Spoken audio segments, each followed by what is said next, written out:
toute l'actualité à temps réel, sur Référence TV. Référence TV, la chaîne de l'innovation. Je me présente, je m'appelle Moussa Seck, je suis le directeur de l'école élémentaire de Kër Balla. Bon, nous avons l'honneur de recevoir aujourd'hui à la school, sous la coupole de la COECA. Donc, ils sont venus ce matin pour nous apporter du matériel didactique et scolaire. Et je suis là avec mon équipe. D'abord, je vais commencer par le président du CGE. Parce qu'actuellement, les écoles, rien ne se fait sans les CGE, les comités de gestion d'école. Parce qu'auparavant, l'école vivait en autarcie. Donc, tout ce qui se faisait entre le directeur et les enseignants. Maintenant, l'école est ouverte au milieu. Et l'ouverture de cette école-là au milieu a fait que par décret, les présidents de comité de gestion ont un droit de regard sur tout ce qui se fait au niveau de l'école, surtout au niveau de la gestion. Bon, donc il s'appelle Momodou Lam, c'est lui le président du CGE. Donc la gestion de ce matériel-là. Donc la gestion de ce matériel-là, lui, il a un droit de regard. Je suis là avec mon premier adjoint, il s'appelle M. Seck Adama. Il y a Mme Aminata Thioban, elle est enseignante ici à l'école. Il y a aussi Koumba Tchek Mar, Mme Guissé, elle est enseignante. Et oui, M. Goudjabi. Bon, l'école compte 9 enseignants, dont moi-même. Et parmi ces enseignants, il y a un maître d'arabe. Mais comme vous le savez, nous sommes à la fin de l'année. C'est la raison pour laquelle les autres membres de l'équipe pédagogique ne sont pas là. Donc on vous souhaite la bienvenue et on vous remercie d'avance en attendant que l'on continue les travaux. Vraiment, ça nous fait un grand baume au cœur. Actuellement, à l'heure où je vous parle, il nous reste moins de 100 feuilles. On a acheté, je crois, 2 cartons pour les évaluations et 3 rames. Tout a été épuisé. Parce que l'école là, c'est une école pilote. C'est une école pilote, c'est une école mère. Il y a d'autres écoles qui gravitent autour de cette école-là. À chaque fois qu'il y a évaluation, on fait la reprographie. Et pour nous-mêmes et pour les autres écoles, publiques comme privées. Donc, ce don-là, comme je l'ai dit, et mes collègues peuvent en témoigner, est venu à point nommé. Nous en avons vraiment besoin. Parce que les écoles-là ne peuvent plus fonctionner sans partenaires. Ça, on ne s'en cache pas. Parce que sans les partenaires, la population ne peut pas prendre en charge l'exécution correcte de ces évaluations. Mais les dames qui sont là, mes adjoints qui sont là, savent que nous avons vraiment besoin de cela. Et c'est la raison pour laquelle aussi on vous remercie infiniment. Et on souhaite que cette collaboration, ce partenariat-là perdure dans l'avenir. On vous remercie. Bon, il y a 7 cours qui fonctionnent. Et du CI jusqu'au CM2, il y a un seul cours qui est doublé. C'est le CM1. Et là-bas aussi, il y a moins d'effectifs. Le CI, dont je vous parlais tout à l'heure, a un effectif de 94 élèves, gérés par une seule enseignante.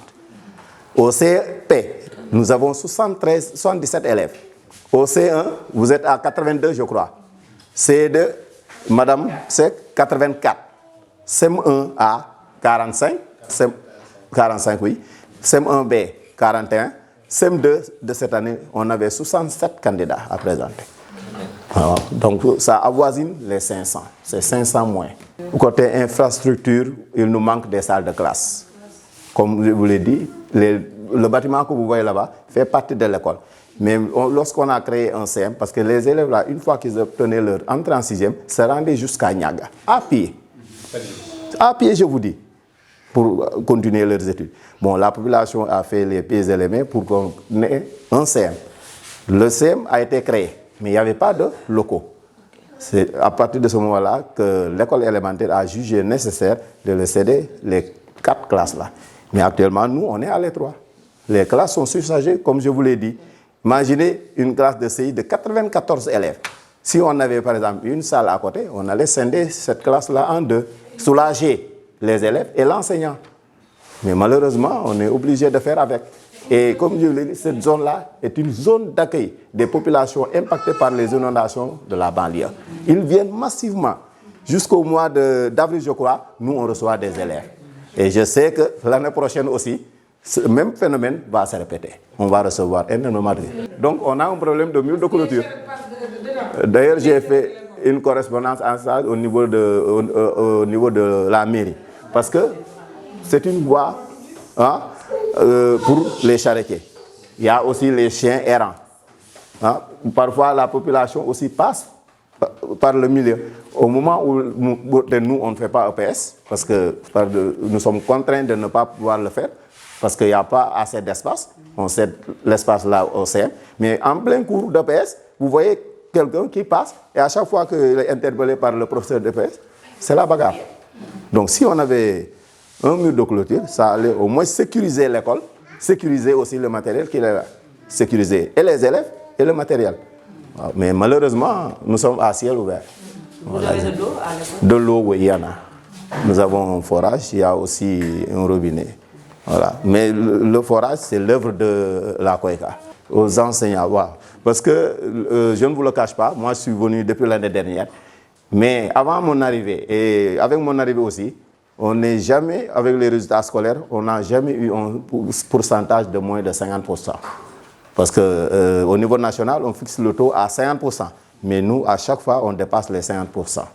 Malgré les difficultés, mais j'ai une équipe très dynamique, courageuse, battante. Alors, comme je vous l'ai dit aussi, parfois, ce sont les parents qui ne nous aident pas. Alors, parce que nous, on met du sien. L'élève aussi doit mettre le sien. Les parents, aidés en cela par les parents. Mais malheureusement, il y a certains parents qui ne s'occupent même pas de l'école. Tout le contraire du président de CGE. Lui, il est en permanence avec nous. Même lors des évaluations. Comme moi, je suis là, je pilote, je coordonne. Lui, il est là à faire la reprographie. Moi, je ne suis pas de la zone, je suis de Niagapol.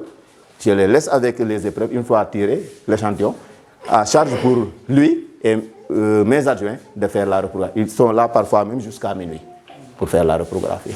Bonjour tout le monde.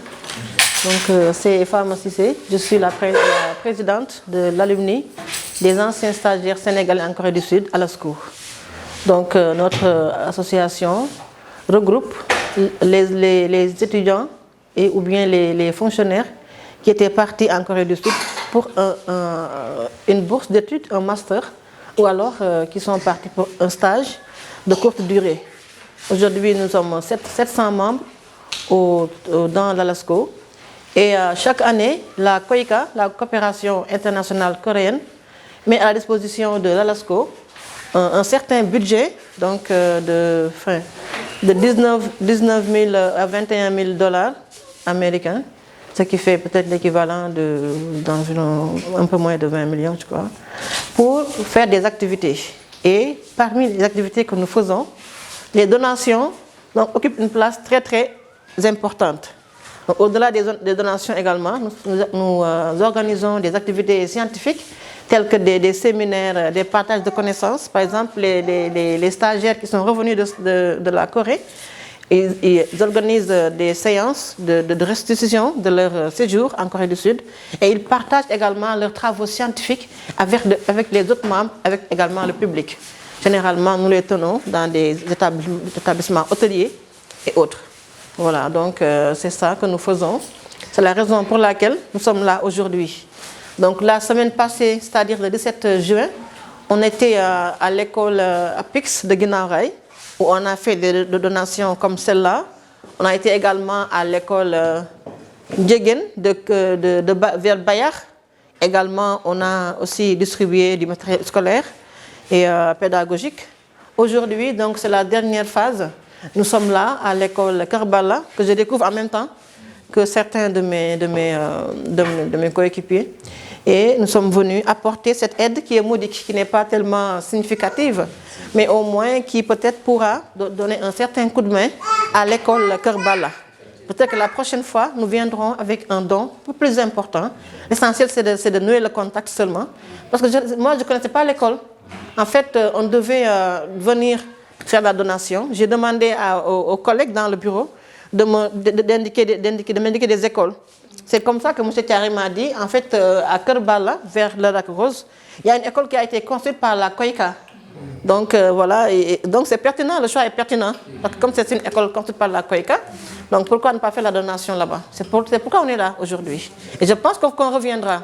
Parce que même les Coréens, si on fait le feedback, ils vont donc apprécier qu'on soit venu dans une école qu'ils ont eux-mêmes construite, n'est-ce pas? Parce qu'il y a d'autres écoles qu'ils ont construites, et dans cette école-là, nous donnons des bourses aux élèves méritants et aux élèves qui sont aussi dans le besoin. C'est comme le lycée de Keur Moussa, le collège de Rufisque et d'autres écoles. Donc ils sont au nombre de 4. Donc là également aussi, on va associer désormais l'école de Keur Balla.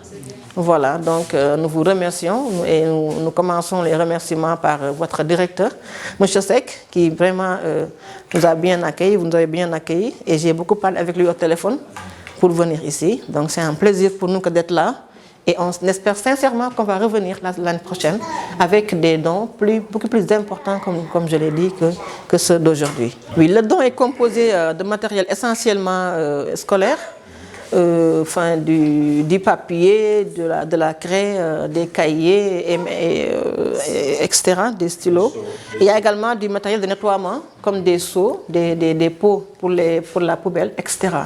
Donc c'est essentiellement ce que nous avons apporté aujourd'hui. Bon, peut-être parce qu'à chaque fois que nous terminons nos activités, nous organisons en fin d'année une assemblée générale.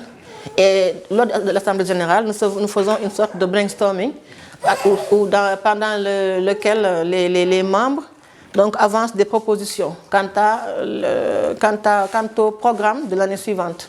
Peut-être qu'on va essayer d'intégrer d'autres circuits donc, pour la donation. Mais pour l'instant, quand même, ce sont les écoles, les orphelinats. Oui, on est à notre deuxième mandat et qui commence parce que voilà, on était là de 2019 à 2022. Ensuite, on a été encore réélu pour le deuxième et dernier mandat. Là, c'est quand même 2 mandats seulement. On ne peut pas en faire 3, n'est-ce pas? Donc là, on a bien démarré. Je pense qu'on va aussi bien finir en beauté. Et voilà. Oui, une promotion de l'excellence, mais également une sorte de solidarité. Donc pour les écoles qui sont plus ou moins dans le besoin aussi. C'est important aussi pour nous. Voilà, donc les deux sont pris en compte. Je m'appelle Mamoudou Lam, je suis le président du comité de gestion de l'école Keur Balla. Président du CGE de l'école Keur Balla, comme vient de le dire le directeur. Bon, les CGE sont installés par décret présidentiel. Actuellement, ils gèrent les écoles. Vraiment, je suis avec le collège d'enseignants qui est là, en bon terme. Pour le reste, je voudrais tout d'abord, au nom du comité de gestion de l'école et des populations, en tant que représentant des parents d'élèves, vous remercier de nous avoir aidés à nous apporter ce matériel didactique pour l'école. Nous tenons vraiment à vous remercier. Cela prouve l'intérêt que vous portez au niveau de l'enseignement et nous en remercions vivement. Au nom des populations de Keur Balla et du président du CGE, Madame, nous vous remercions avec votre collaboration, le COECA. Nous vous remercions très sincèrement du fond de nos cœurs. Témoigner le directeur, je le dis souvent aux parents et les populations. Les enseignants de cette école-là, vraiment, c'est des enseignants exceptionnels. Moi, je n'ai jamais vu des enseignants qui ne partent pas en grève. Même s'ils ont le droit, ils ne partent pas en grève. Les grèves-là, vraiment, eux, ils font tout pour respecter, pour encadrer les élèves. Là, en tant que représentant des parents, je peux les témoigner cette solidarité-là, vraiment. Et je dis souvent aux parents que l'école-là, il faudra que tous les parents viennent au niveau de l'école pour qu'on puisse quand même gérer l'école. Parce que l'école n'appartient pas aux enseignants, l'école appartient aux populations. Et que les populations doivent veiller quand même sur l'école. Et que ça, comme venait de le dire le directeur, c'est les difficultés de cette population-là. Dans d'autres termes, on les comprend. Parce que vraiment la vie est dure et que ce sont comme ce que vient de dire le doyen, c'est des gens qui sont là avec les inondations, les a bousculés, ils sont là. Vraiment, nous savons que les moyens font défaut. Ils veulent, mais les moyens font défaut. Avec le mur de clôture, vous voyez, l'école n'a pas d'arbres. Oui. On ne peut pas planter d'arbres. Quand on plante, les chèvres passent. C'est à cause du clôture. Vraiment. Ça, on en a vraiment besoin. Mais pour le reste, sur la performance de l'école, vraiment, je tiens à remercier quand même l'équipe pédagogique qui est là. parce que je travaille avec eux ici à l'école. Et je sais qu'ils sont vraiment des enseignants exceptionnels. C'est ça que je voulais témoigner sur les enseignants. Donc nous venons de recevoir la donation de la part de Madame Cissé. Et c'est un geste que nous saluons à sa juste valeur. Parce que ici, on ne vous le cache pas, on rencontre d'énormes difficultés pour dérouler nos enseignements apprentissages. Parce que vous voyez le matériel là, c'est ce qu'on utilise. Auparavant, on utilisait des cahiers de devoirs, etc. pour les évaluations. Mais actuellement, à partir de l'IF, dans nos boîtes, on nous envoie les sujets. C'est à nous de faire la reprographie. Et cette reprographie nécessite énormément de papier. L'effectif de l'école avoisine les 500. Imaginez, chaque élève doit avoir au moins 8 pages. Donc, c'est costaud. Donc, ce don-là vient à son heure. Et nous en avons vraiment besoin.